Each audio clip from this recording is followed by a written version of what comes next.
नमस्कार।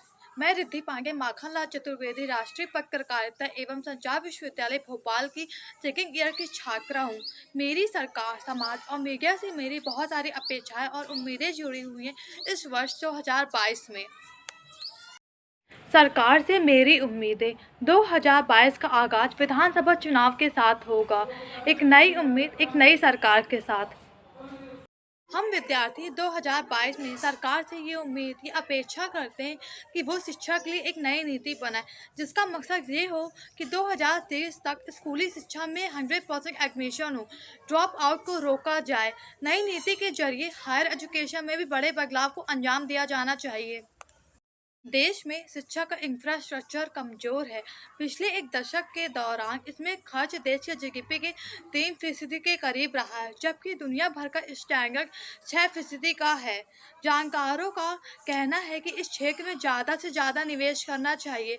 यह निवेश लॉन्ग टर्म होता है। आज बच्चा पढ़ेगा तो वो कल देश के लिए जीडीपी बनाएगा।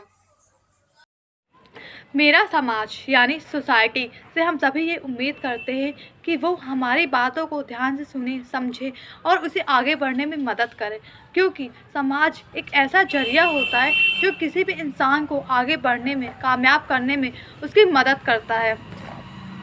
शिक्षा में समय का निवेश एक बेहतर विकल्प है। समाज में बच्चों को शिक्षित करने के लिए जागरूकता का प्रसार करना चाहिए। ग्रामीण क्षेत्रों में स्पर्श को लेकर स्थिति बहुत ज़्यादा दयनीय है। समाज का एक बड़ा वर्ग स्वास्थ्य के प्रति लापरवाह है। जब कुछ समस्या आती है तभी हम स्वास्थ्य के प्रति उसका ध्यान रखना शुरू करते हैं। ज़रूरत इस बात की है कि हम स्वास्थ्य के प्रति सचेत रहें। कन्या भ्रूण हत्या और दहेज जैसी कुप्रथाओं को, कुरीतियों को हमें न सिर्फ समाप्त करने की बात करनी चाहिए, बल्कि इसको सामाजिक स्वीकृति भी मिलनी चाहिए और इसको हम सबको मिलकर ये प्रयास करना चाहिए कि हम इसको जड़ से खत्म कर सकें। महिला सशक्तिकरण समय की मांग है। महिलाओं की स्थिति को लेकर समाज में बदलाव आना चाहिए। आधी आबादी को उनका हक मिलना चाहिए और महिलाओं को उनका हक मिलना चाहिए। उनको आगे बढ़ने में हम सभी को मिलकर ये मदद करनी चाहिए। हम शिक्षित तो हो रहे हैं, लेकिन समाज में नैतिक शिक्षा का स्तर कम होता जा रहा है। समय की मांग यह है कि समाज में नैतिक शिक्षा का स्तर बढ़ना चाहिए। माननीय सुप्रीम कोर्ट ने भी इस मुद्दे पर चिंता जताई है। जातिवाद और सांप्रदायिकता के कारण भी समाज को अनेक कठिनाइयों का सामना करना पड़ता है। एक साथ इनको समाप्त नहीं किया जा सकता, लेकिन उत्तरोत्तर कमी लाने के लिए प्रयास करना चाहिए। यदि आज हम ऐसा करेंगे तो भविष्य में एक न एक दिन ये समस्याएं भी समाप्त हो जाएंगी। मानवीय मूल्यों का समाज में अधिक से अधिक प्रसार होना चाहिए। इससे लोग वंचित वर्ग के प्रति संवेदनशील बनेंगे और अपने कर्तव्यों और ईमानदारी से निर्वहन करेंगे। एक स्वस्थ समाज में सहायक होंगे।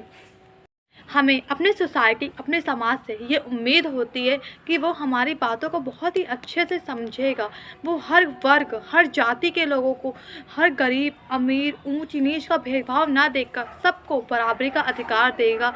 अब सारे गरीब बच्चों को शिक्षा का अधिकार मिलेगा। हम सभी ये उम्मीद करते हैं, लेकिन जब ये समाज हमारी उन उम्मीदों, हमारी उन अपेक्षाओं पे खरा नहीं उतर पाता, तब हमें बहुत कष्ट होता है और शायद हमारा विश्वास भी टूट जाता है या फिर यूँ कहूँ कम हो जाता है।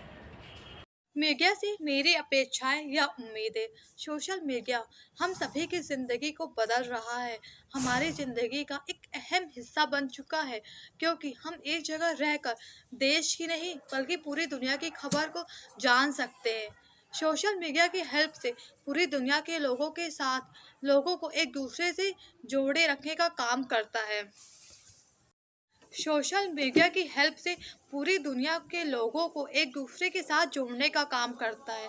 फॉर एग्ज़ाम्पल, हम उदाहरण के तौर पर देखते हैं, इंडिया अगेंस्ट करप्शन को देख सकते हैं, जो कि भ्रष्टाचार के खिलाफ एक महाअभियान था, जिसे सड़कों के साथ साथ सोशल मीडिया पे भी लड़ा गया, जिसके कारण विशाल जन समूह अन्ना हजारे के आंदोलन से जुड़ा और उसे प्रभावशाली बनाया गया।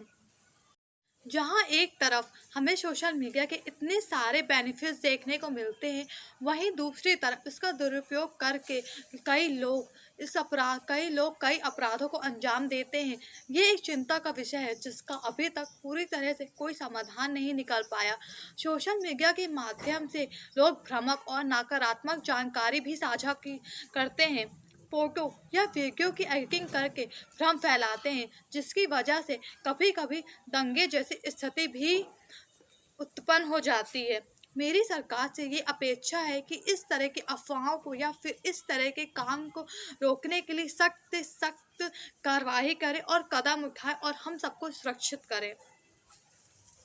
ये थी मेरी सरकार, समाज और मीडिया से अपेक्षाएं, या यूं कहूँ कि उम्मीदें थी, या फिर ये मेरे खुद के विचार थे जो मैंने खुद बताया। धन्यवाद। जय हिंद, जय भारत।